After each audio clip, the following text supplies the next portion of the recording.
IPL 17వ సీజన్కు సన్నాహాలు మొదలయ్యాయి. Mini వేలం కూడా ఇటీవల ముగిసింది. ఊహించినట్టుగానే విదేశీ స్టార్ ప్లేయర్స్ పై కాసుల వర్షం కురిసింది.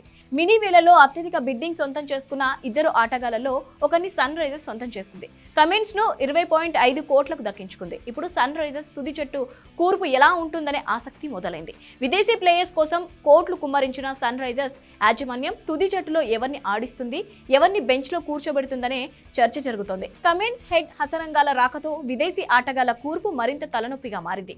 విశ్లేషకుల అంచనా ప్రకారం ట్రావిస్ హెడ్ ను తీసుకోవడంతో సన్ రైజర్స్ బ్యాటింగ్ మరింత బలంగా మారింది.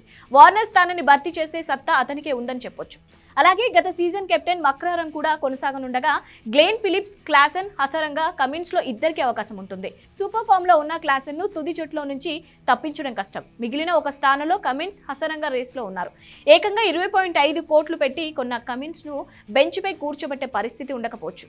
దీంతో తుది జట్టులో కమిన్స్ అది కూడా సారథిగా నియమిస్తే ఇక డోకానే ఉండదు. అయితే స్పిన్నర్ హసరంగాను రొటేషన్ పద్ధతిలో ఆడించే అవకాశం ఉంటుంది. మొత్తం మీద విదేశీ ప్లేయర్ల కోటాలో సన్ రైజర్స్ తరపున హెడ్, మక్రమ్, కమిన్స్, క్లాసెన్ లు బరిలోకి దిగడం ఖాయంగా కనిపిస్తోంది.